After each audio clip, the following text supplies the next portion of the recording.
Well, good afternoon.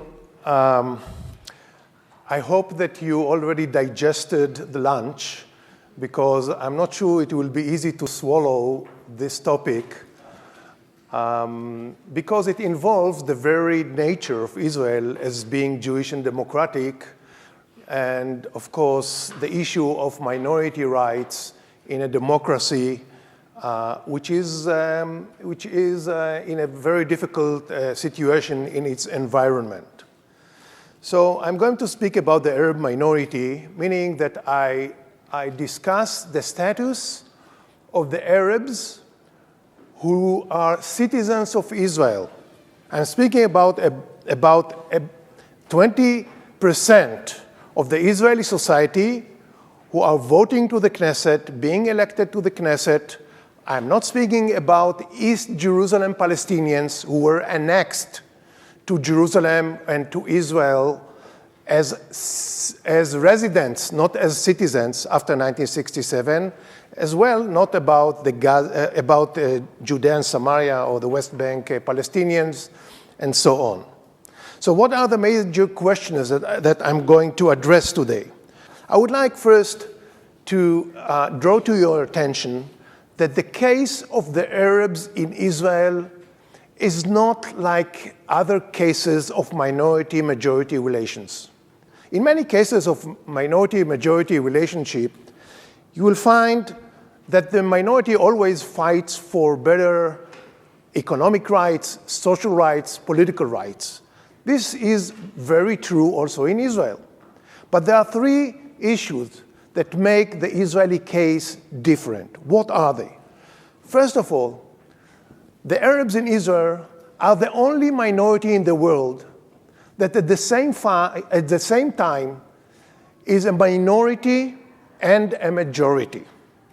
They are a minority inside the state of Israel, but they are a majority in the region. Israel is surrounded by about 400 million Arabs, and if you like to add 57 Muslim countries around, it's okay as well.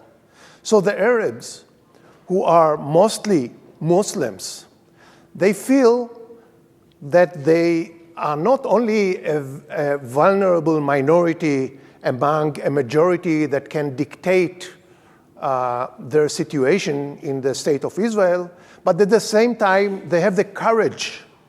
They adopted the Israeli chutzpah to present demands and national demands to the Israelis, and also to underline their special narratives that in a way delegitimizes the existence of Israel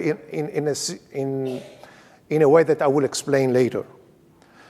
So, and the Jews of Israel are the majority in Israel, but at the same time, they feel vulnerable as if they are a minority in the region. They understand that, and they actually conceptualize the situation that perhaps the Arabs want to push us to the sea. So we are fighting with our back to the sea. This is a special situation that doesn't exist in any minority-majority relations in the world. The second issue is that the the Arab minority in Israel is identifying with enemies of Israel at times of war. They identify with Hamas, they identify with Hezbollah, and I do not know about any other case that the minority expresses its solidarity with the enemy in the very times of war of their own state. One example, the Lebanon War of summer 2006, 41 people in the northern part of Israel were killed by the rockets shelled by Hezbollah. From the 41 persons who were killed, 18 were Arabs who live in the northern part of Israel, Israeli Arab citizens. In spite of this fact, the Arabs identified with Hassan Nasrallah. There is also a video in one of the Israeli news broadcasts in which a man, that two of his children were killed by this bombing by Hezbollah, is calling Nasrallah our brother Nasrallah. So this is also a peculiar situation. The third issue that makes it distinct is that Israel identifies itself as a Jewish state. Of course, Jewish and democratic, a matter that we will have to discuss later. But Israel is a Jewish state. And what does it mean, being a Jewish state for the Arabs? It means that from their point of view, Israel is giving preference to the Jewish immigrants over what they see as indigenous Arab citizens of the Holy Land. So this makes it really a unique case. Now, where do the Arabs live? The Arabs of Israel, where do they reside? They are living segregated in a number of, I would say, residential areas. Look at these two maps. One shows the partition plan, and the other shows how Israel ended itself after the war of 1948 with controlling 78% of Palestine. In the partition plan, Israel was about to control 55% of the land, and they ended with 78% of the land, remaining only the West Bank and Gaza Strip outside of Palestine, and which comprise together 22%. Now, where do the Arabs live? They live mostly in the areas that were conquered by the Israeli forces beyond the partition plan. And I can and take a look at this. In the Galilee, adjacent to the West Bank in what we call Wadi Ara, or the triangle, or little triangle, close to the West Bank, the strip that Israel acquired for King Abdullah of Jordan in between 1948 and 1949. There is a very interesting story speaking about Moshe Dayan, who met King Abdullah, and he told him, you know, that these 30 Arab villages from al-Fahim in the north, do I have the pointer here? Okay, thank you.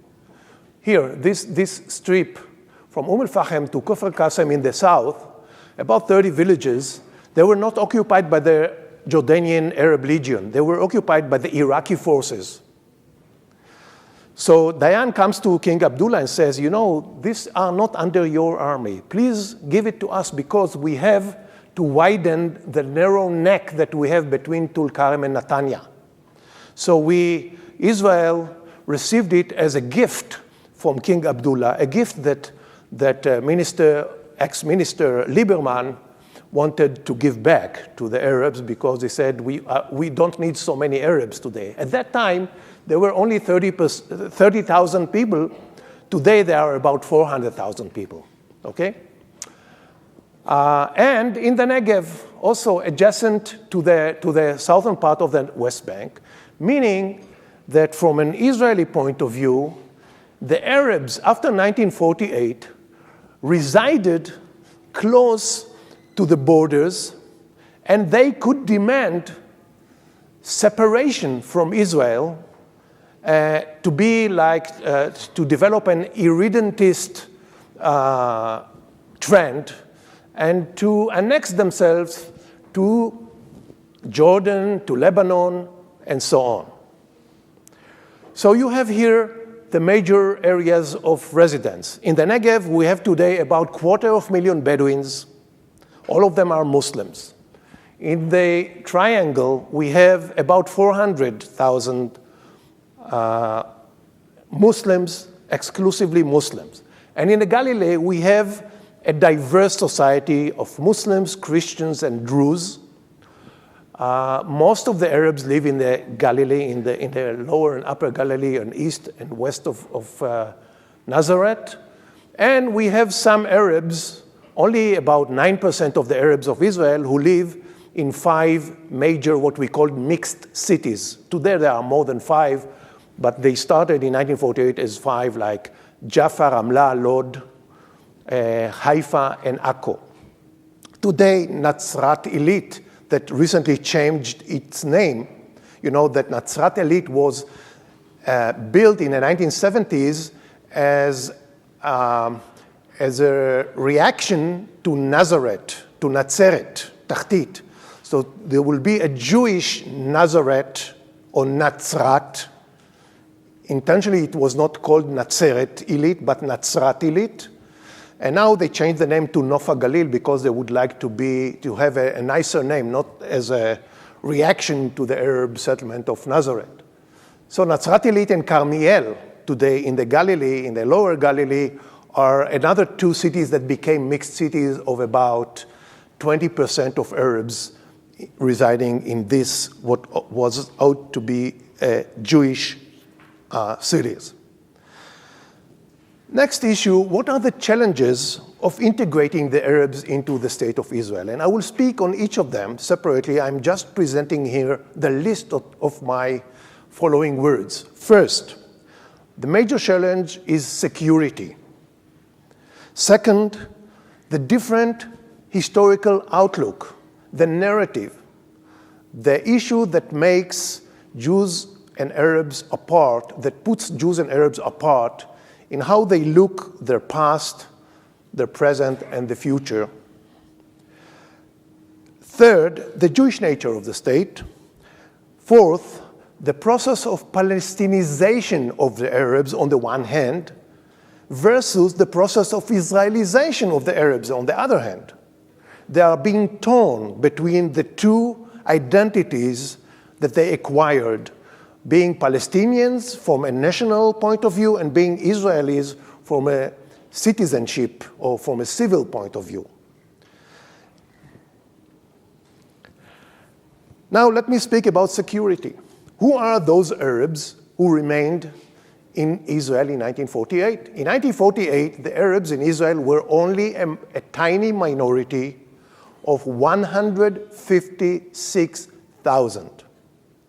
It includes the 30,000 that were annexed from Jordan, as I said before.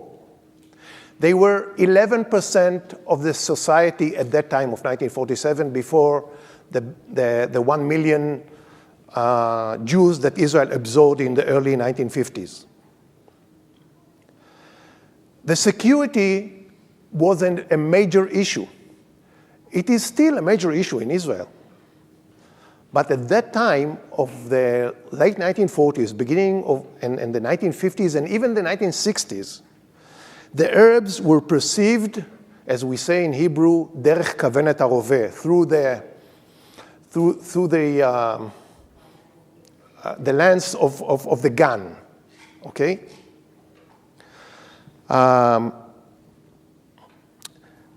Because the Arabs in Israel were those who fought against the very existence of Israel from its inception. They were fighting to actually eliminate the possibility of having a Jewish state in their own region. And Israel viewed them as a security threat. Not only as a security threat, but gradually later, when it was clear that the Arabs have high birth rates compared to Jews, they were also perceived as a demographic threat to Israel. Those 11% Arabs of yesterday are 20% of today.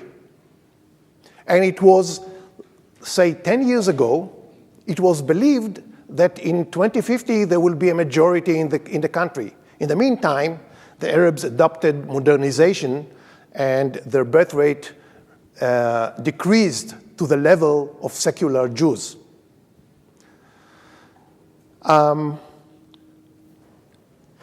Just in one example, I worked for the Israeli Prime Minister, and when I came into office in 1978, working with Menachem Begin, I was reading the records of my previous officers in that position, and I read a letter that Ben-Gurion sent to his advisor on Arab affairs, and I was deputy advisor on Arab affairs. He sent him a letter saying that I have only two guidelines for you.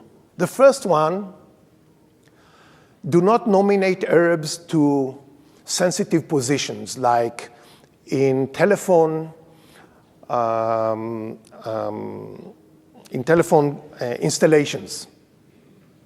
Second, if you need to buy a water reservoir for the Arabs, build it inside a Jewish neighboring town in a way that this water reservoir will serve the Jews and the Arabs alike, so they will not have an incentive to undermine the water reservoir and to target it. So this is the way that in the early 1950s, the Arab minority of Israel was perceived. They also lived in segregated places close to the borders of Israel. At that time, until 1956, there were infiltrations, istanenuyot. Many Arabs who fled from what became the state of Israel returned, or to go back to their homes, or to just steal and rob goods from the Israelis because they didn't have enough to eat outside the borders of Israel, or just to participate in what is called military actions or terror actions against Israel, and Israel had to fight and close its borders. So there is part of the security. And the result of these challenges, there were two decisions. First decision was that the Arabs will be exempted from the military service. They will not serve in the Israeli army because we do not trust them. How can we train them using guns if we don't trust them? Then they may turn the guns against us. Secondly, a military rule, a martial rule, was imposed on the Arab localities. In the Negev, in the Galil, in the Triangle, Arabs had to live segregated from the Israeli or Jewish community. They could not go and work in the general national places of work. And if they had to move from one village to another village, just if someone wanted to marry his cousin, as an example, they had to go to the military governor and ask for special permit to go to that village. This was the situation of the military rule that lasted for about 20 years, 2 decades of military rule among the Arab localities. And this was not only, the military rule was not, didn't last so long just because of security challenges. I believe that in 1956, after the Sinai War, the military the security challenges were over. But it was, once you create a system of military governance, so it's easy to operate it because you can control the society. You can control the Arabs. Not only control them in issues of security, you can also control them politically. And here I can tell you about a real story that I heard from Emmanuel Moore, who was one of these military governors in the Triangle area. And Moore tells me the following story. He said that one of his duties as governor was to make sure that the Arabs are voting for the right party during the elections.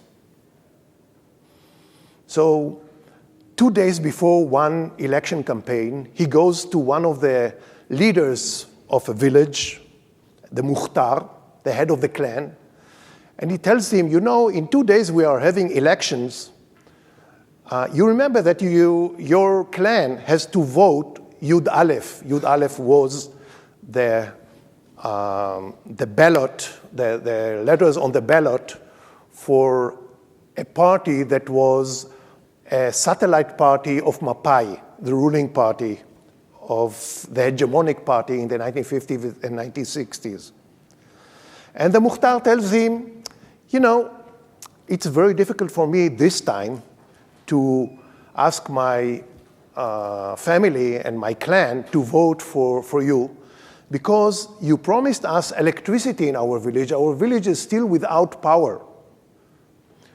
So how can I convince them? You have to do something. We have to do 2 days. If in 2 days you can connect us to the power, I promise you that 100% of our people will vote for you. And Emmanuel Mo is thinking. Then he had an idea. He said, you know what? Let me arrange something. So he sent to bring a big truck with many columns, the columns that you put the electricity wire. And the Muhtar is sitting next to the driver, and the Muhtar tells the driver, put a column next to this house, one of the extended families of my clan, and another column here and another column there.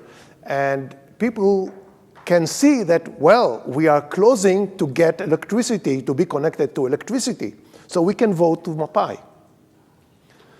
And then he follows and tells me that in the following day, indeed, most of the votes of that village were for Yud Aleph, for Mapai. And what happened in the following day? The truck came back and collected the columns back to the storage. Okay? So this is only one illustration of the situation that took place during the military rule of that time. There's a beautiful movie named Chatuna Bagalil, a wedding in the Galilee, in which one of the heads of the clan comes to the military governor and asks him, I have to put my son to wedding, and I want to invite my family members from other villages. So give me a permit to invite them to the wedding. And the military governor says, no way. Then one of his relatives, of the Arab relative, says, you know what, let's invite him to the wedding. Let's invite the governor to the wedding. And then they come back to him and say, we want to invite you and your people to our wedding. And the military government this time he allows them to come and visit in the wedding. And he participates in the wedding, and I will not tell you the rest of it. Try to locate this movie yourselves. Anyway, so on one hand, we see challenges of minority rights during the first years of Israel. On the other hand, Israel develops its democratic nature. And the following questions that I will try to address later is, where are these tensions between minority rights on the one hand, or democratic rights on the one hand, or democratic nature of the state on one hand, and the Jewish state on the other hand? Where do they stand? How do they impact the Arabs? So Israel is a democratic. The question is whether Jewish or democratic are conjuncting or are separate values. Can they live together? And how can we reconcile between the two values of the state of Israel? And how does the Jewish nature affect the Arabs? Because I spoke about security, and now I speak about the definition of the state.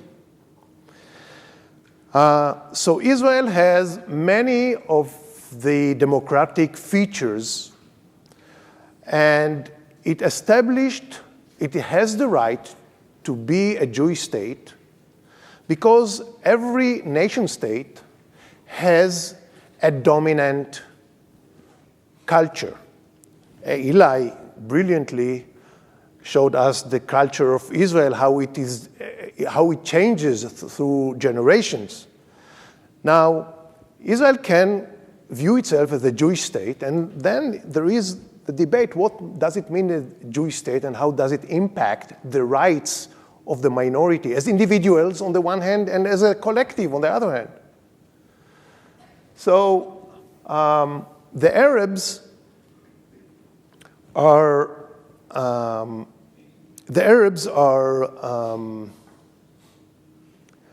they have the right to keep their own culture inside the dominant culture. But there is a question, and the question is, how should the public sphere look like?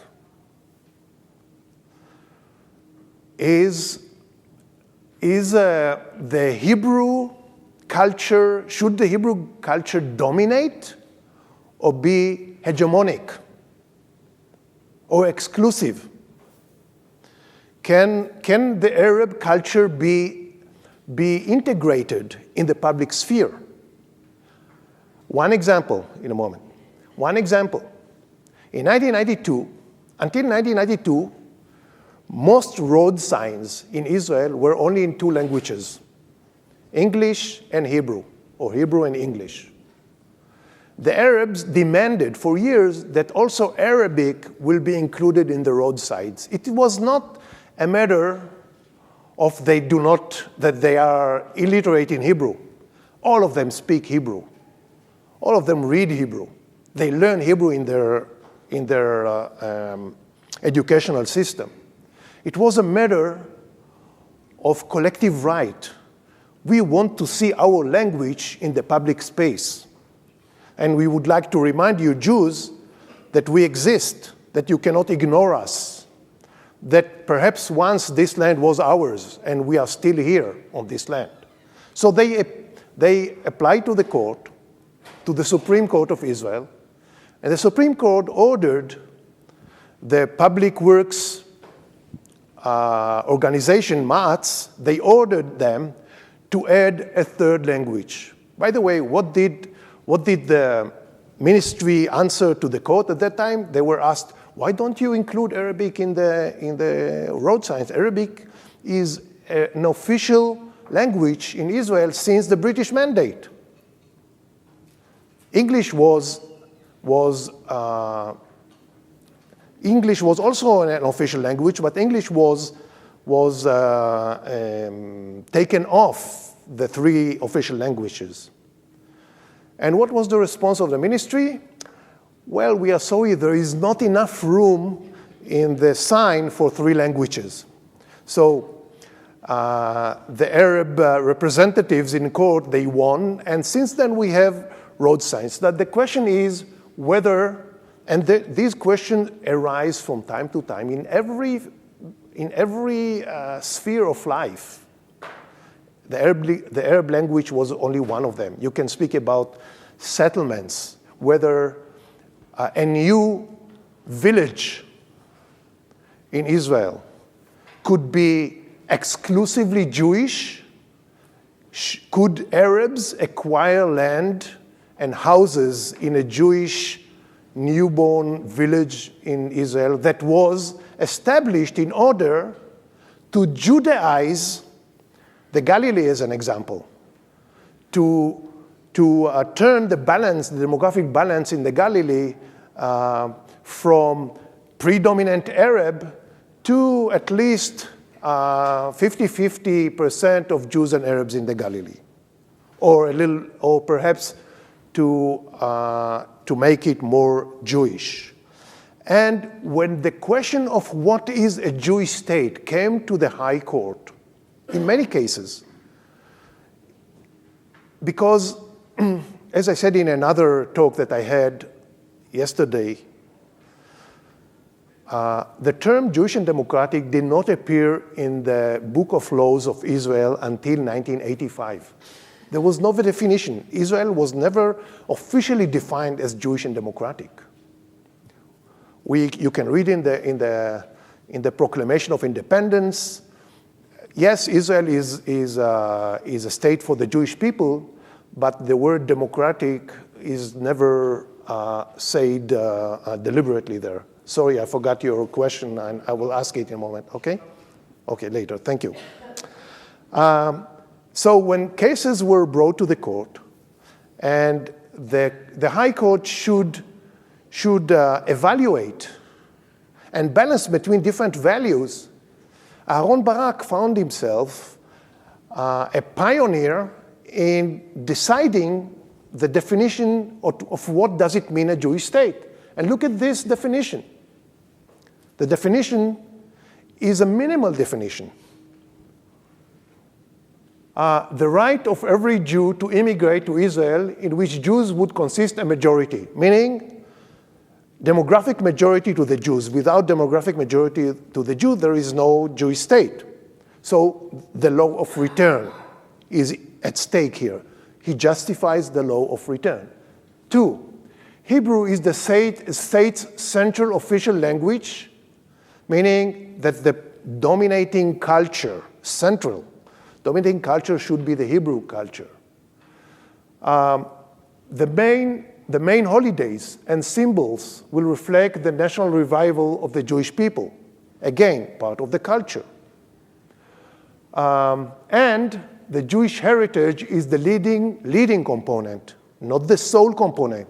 The Jewish heritage is the leading component of its religious and cultural heritage. Very minimal. He doesn't speak about security, not speaking about education, not about settlement and planning in the country of Israel. This is a very minimal definition, which was changed, and I will speak about it later, which was changed by the recent, last year's legislation of the nationality bill. The Arab leaders never accepted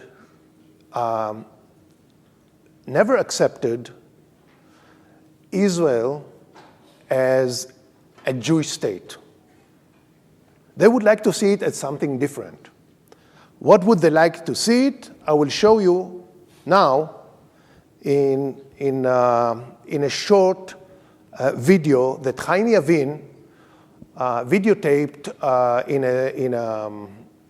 in a series that he broadcasted 15 years ago, even more than this, named Teuda Kchula.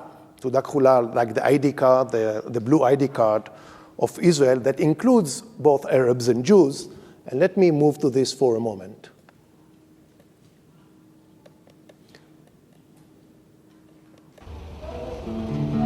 באמצע העליבות מזדקר לעיניי הקניון הגדול של אום אל-פחם. וגם בעליו טוען בתוקף, אסור לבכות כל הזמן. בוא נוכיח שגם אנחנו יכולים. זה הזמן לעשות את השינויים, עד שנתבכיין ונגיד הממסד, שנכון מאוד, הממסד הוא לא מתייחס למגזר, מתייחס אלינו כמדינה אחרת, אנחנו לא קיימים במדינה הזאת. להתבכיין, אפשר להתבכיין כל הזמן, אבל להגיד ולשבת נגיד, וואו, לא נותנים לנו, לא עושים לנו שום דבר. צריכים ליזום. עכשיו הישראלים, וגם לפי כל הסקרים, הם פוחדים לבוא הנה. נפגענו מאוד מאוד מקטע של אירועי אוקטובר, והרגשנו שהיהודים בכלל לא נכנסים למגזר, שאום אל-פחם וואו, זה מקום של 50,000 מטורפים, טרוריסטים, לא 50,000 אזרחים לכל דבר. הקמת הקניון שלך, כן. היא השלמה עם העובדה שאתה תהפך להיות אזרח כמו כל האזרחים של מדינת ישראל, שים לב, היהודית והדמוקרטית? אני חושב שזו מדינה יהודית לא דמוקרטית. זה בעיה. אמרת לי, שים לב, אז שמתי לב. זו מדינה יהודית לא דמוקרטית, לצערי. כי אם היא צריכה להיות מדינה יהודית דמוקרטית, אני צריך לקבל את הזכויות שלי. אום אל-פחם 50,000 תושבים, מהסביבה שלה 150,000 תושבים, אין אזור תעשייה. איפה זה קורה? שאני גם ניסיתי לשווק את הקניון, הייתי מרים טלפון לכל חברה ישראלית, אני אומר להם, אני מוחמד, מאום אל-פחם יש לי קניון, עכשיו מסתערים, תורקים לך את הטלפון, לא מעוניינים. עד שהבאתי משווק יהודי, בשביל לשווק את הקניון הזה, והוא הצליח. מדינה יהודית, דמוקרטית ליהודים, לא דמוקרטית לערבים. Okay, so this is how the Arabs, and we speak here about an entrepreneur, a businessman who built a mall in Al-Fahim, and he says, Israel is democratic to Jews, not to the Arabs.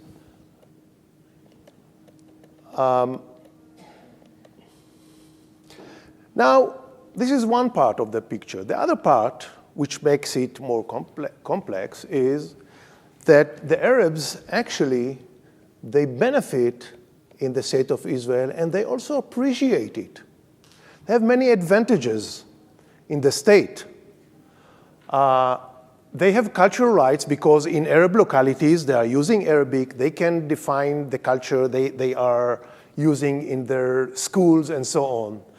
There are Arabic names and Arabic heritage in some of the public spheres that we are using, the names of towns and villages and so on. The public educational system is in the Arabic language, and it is controlled by Arab teachers and educators and school principals and inspectors in the Arab system. But they decide to create their own nationalistic commemoration days, like the Land Day of 1976 or the Nakba Day that I will speak about later on.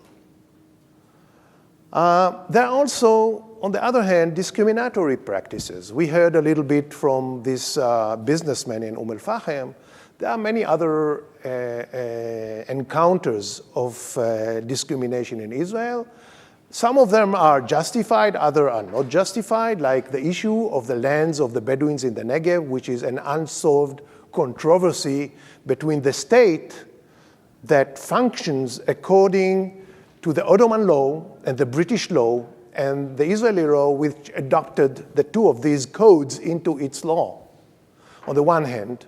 And on the other hand, the Bedouin law, which is a tribal law, based on cultural conception that according which wherever my cattle roamed and grazed is mine. As long as nobody challenged my territory, it is my territory. In Arabic, it is named dira. Dira means the place that we use to turn around and roam the land.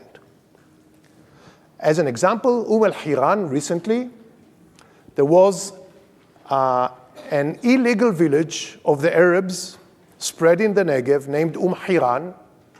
They were removed, being compensated by money or some other alternative land and houses in order to establish a Jewish settlement, a Jewish village named Hiran. Now let's speak a little bit about the difference of narratives, which I already discussed before, but just for those who were not available at that time. The contesting narratives tells us a mirror story of each other. What Jews believe is the true history, the Arabs believe it's false, and vice versa. And the problem in accepting the Nakba narrative, the narrative according which, the narrative of the Arabs, according which Israel was established by European forces or European powers at the expense of the Arabs, just as an installation of a springboard in the Middle East for the Europeans to conquer wider areas in the Middle East. And therefore, Israel is illegitimate. Do you, as an Israeli government, can afford that an Arab will educate his children in the school? Well, we cannot control what they tell their children at house. But in the school system, can you afford that they will educate, the teachers will educate the children, telling them that yes, the Jews stole this land from us. We were the indigenous people. We lived here for at least 1,400 years. And one day comes a people who were not a people according to their narrative. They were just a religion, a religious group. They come and they declare this land as their land, and they return after 2,000 years of absence. Who has the justice, who is the right, and who is the wrong in this picture? So from a psychological outlook here, we speak about two justices, two separate justices in the eyes of the believers who compete with each other. One example, when Limor Livnat, as Minister of Education, initiated a program of 100 terms in democracy and in Moreshet, in heritage and so on, and in the civil identity of the state, the Arabs composed an alternative book that was printed. 65,000 copies were printed and distributed among Arab schools, telling the Nakba narrative, according which what happened in 1948 is the sole responsibility of the Jews.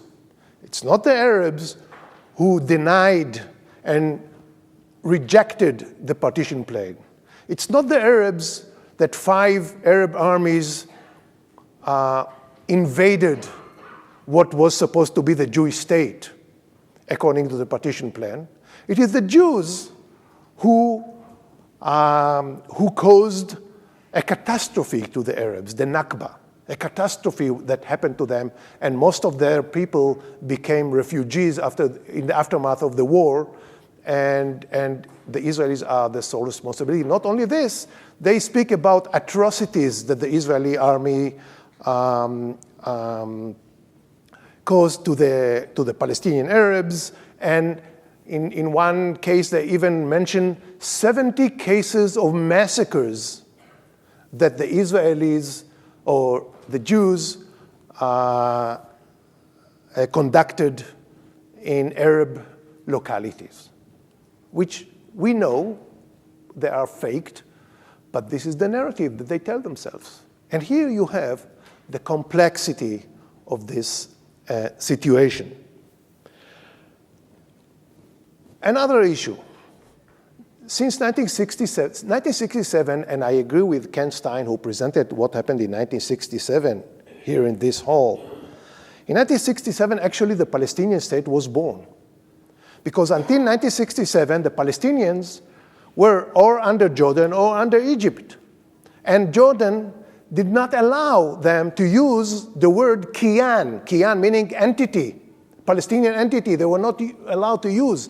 If a teacher at school used the word kiyan Filistini, Palestinian entity, some of the students would go and tell the security forces, and he would be arrested. We know it because we have the Jordanian archives after 1967 war. And in 1967, when suddenly all of the Palestinians are back, and we saw it in the movie that you screened yesterday, when they are back together, suddenly they feel they're like the Palestinians were again in a sort of a redemption, and now they demand for a Palestinian state. And the Israeli Arabs view themselves, since 1967, more and more of them refuse that we will call them Israeli Arabs. Because they say we are not the Arabs of Israel. We are Palestinians. First and foremost, we are Palestinians. So please call us Palestinian Israelis or Palestinian Arabs living or citizens of Israel or something like this. So there is a process of Palestinization.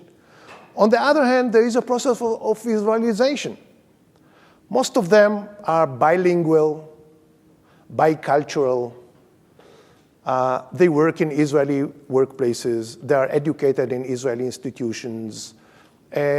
what they want is just better life, to have a better seat in the middle of the hall, to have a better life inside Israel. They don't care about politics.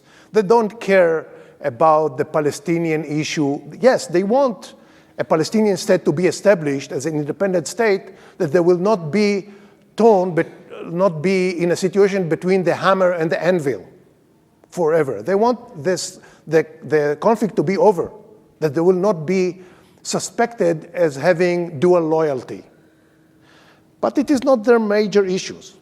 Now, what happened since 1948 until recently? We can see if this addresses another question that I presented at the beginning of my talk. Where are we in the process of escalation or de-escalation in the tensions between Arabs and Jews? There were some upheavals. In 1976, when Israel declared or published the plan of Yehuda Galil, Judaizing the Galilee, and later named Pituach HaGalil, developing the Galilee for all of its citizens, they resented and demonstrated against expropriation of land from the Arabs for this purpose, to extend the cities of Natzrat Illit and Carmiel at the expense of their own land. So there was one day of civil strife between Arabs and the security forces in Israel.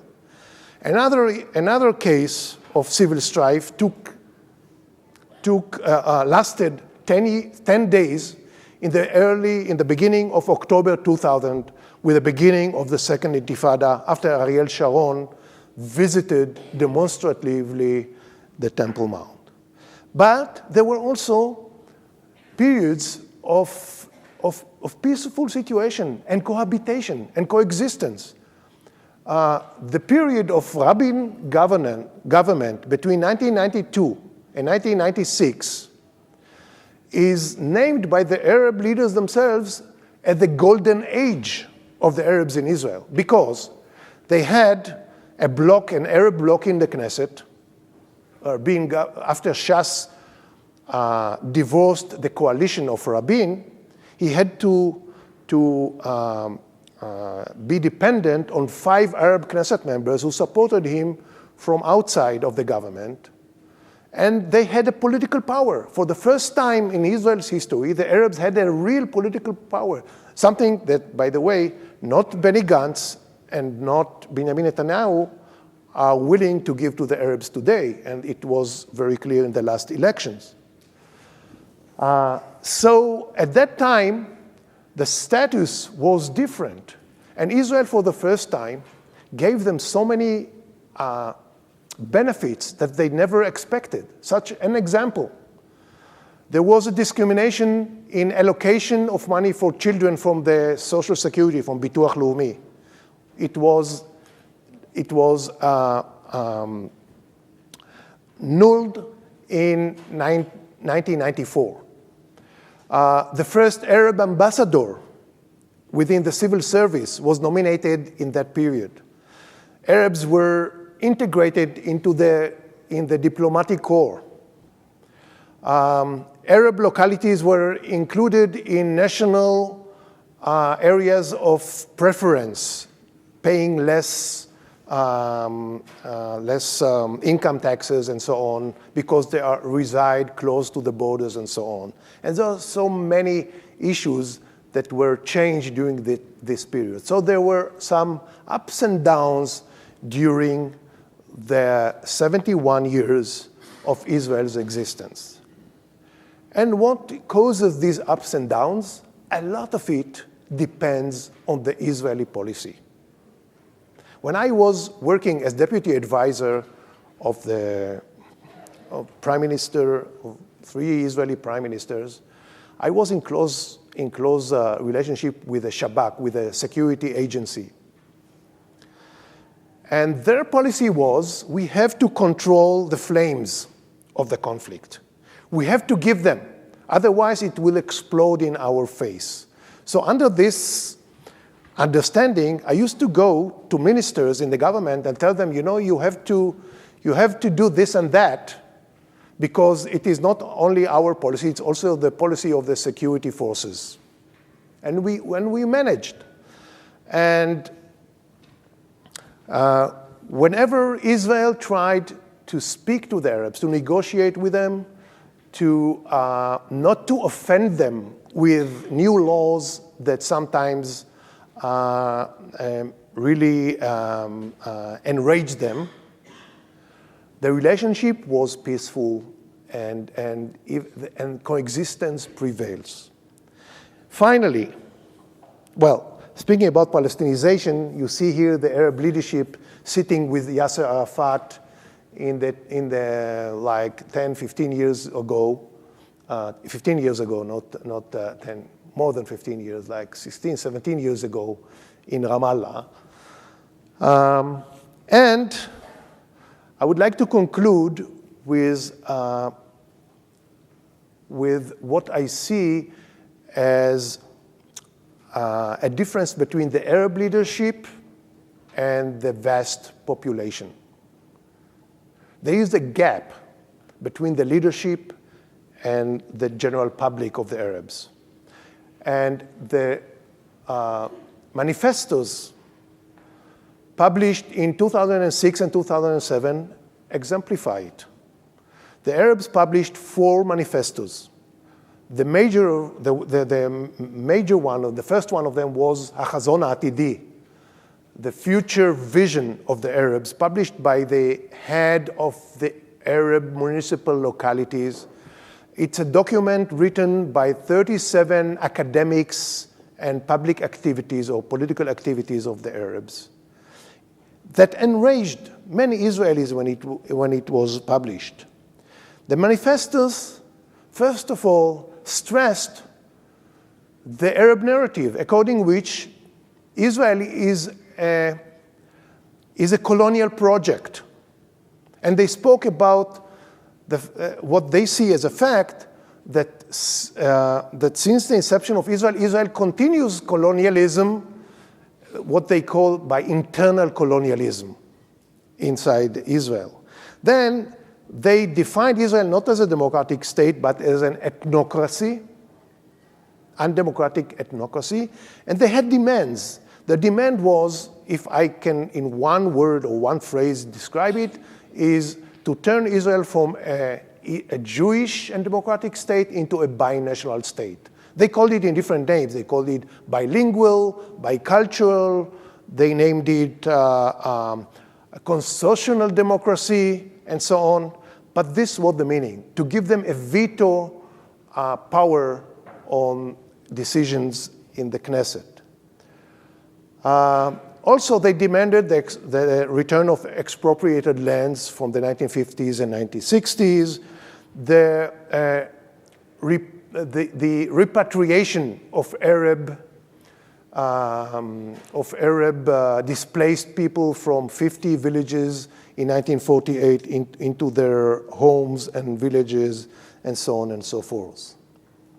And here comes the nationality bill before I conclude.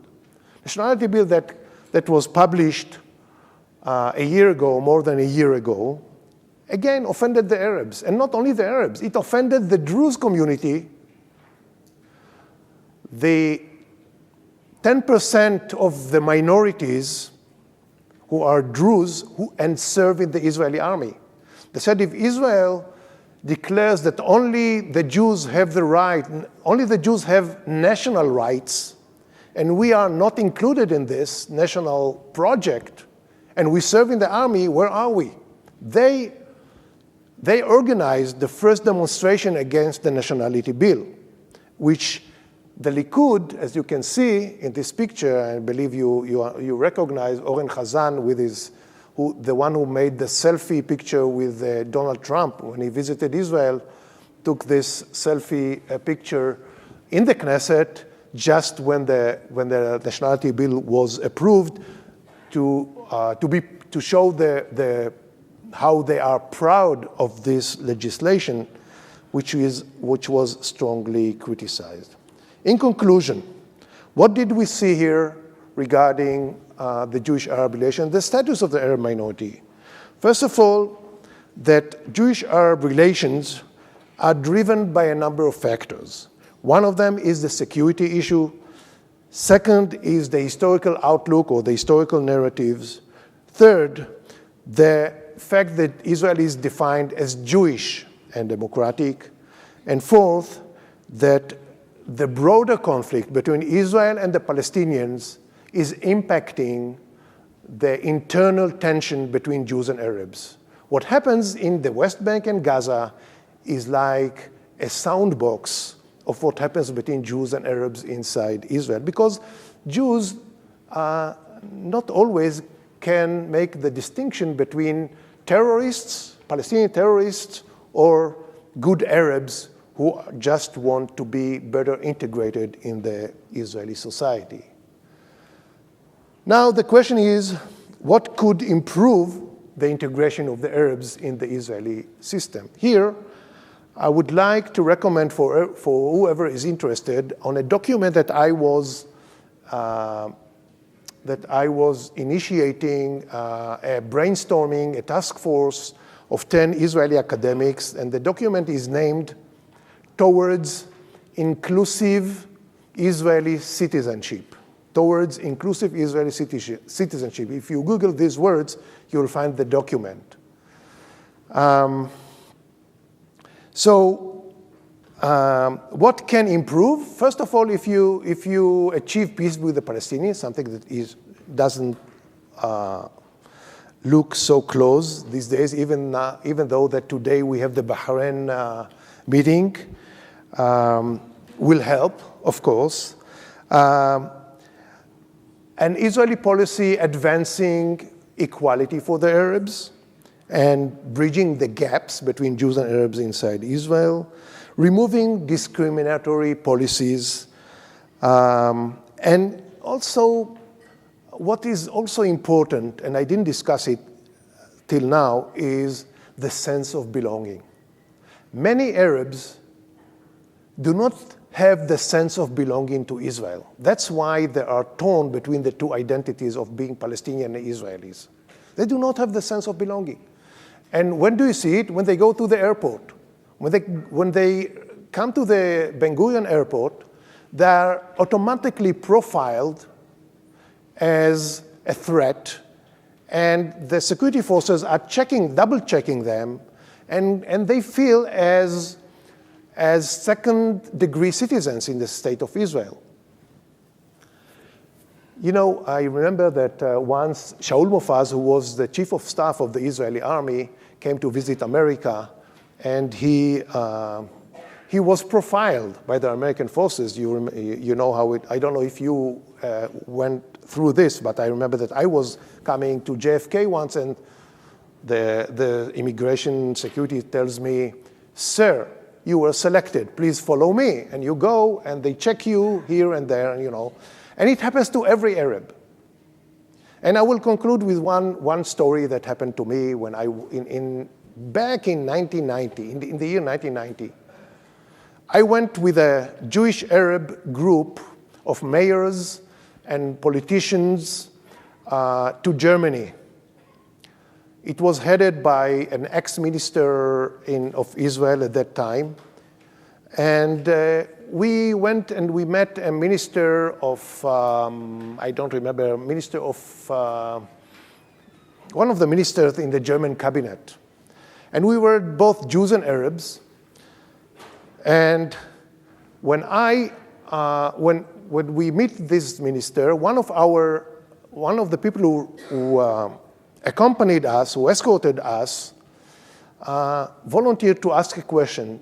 He directed it to me, and he says, "Dr. Reiter, I see that you worked for the Prime Minister, and I have a question to you. I'm a Lutheran, and my Lutheran church is volunteering and sending volunteers to Neve Shalom. Neve Shalom is a Jewish, or perhaps the only Jewish Arab locality which functions like a bi-national village in Israel, near Latrun. And when she finished her visit and her voluntary period, she came to the Ben Gurion airport. She's a German girl, not looking as an Arab, you can imagine. And during the routine questions, did you pack on your own and so on, and where do you come from now? She said, I'm coming from Al-Fahim. We saw Al-Fahim before.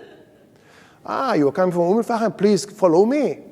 And she was searched, and she was asked to take off her clothing, and she also missed her flight. And he asks me in front of the German minister, and he says, what is your explanation? What can we do about it? So had you be in my place, what would you answer? I said, first time I hear about it, give me the details. I will come back to my country. I will send it to the security forces, and I will ask them, and we'll come with an answer to you. Nawaf Masalha, an Arab who was the deputy mayor of Knesset at the time, his father was a policeman. He was sent as hasbara by Israel abroad. He sits next to me and he says, no. Don't let Reiter to whitewash the case. We Arabs, we are discriminated against on a racial denominator. It speaks about a racial denominator, and I see the face of the head of our delegation changing colors, speaking in front of Germans about racial policy in Israel. So I'm kicking him, like Israelis do, giving a small elbow because he sits next to me, and I say, Nawaf, let us not wash our laundry out there. And he says, in spite of the fact that Reiter gave me an elbow and says don't wash the dirty laundry outside, I would like to say that yes, we are discriminated against and so on and so and so. So why do I tell this story? That even such a person, that there is no more example of an Arab who was integrated into Israel. He's deputy speaker of the Knesset. His family served in the security forces, in the police, and so on.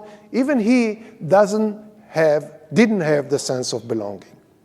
So I'm sorry I cannot end with a happy note, but I think that I'm an Israeli Jew, and we have a lot to do in order to improve the situation.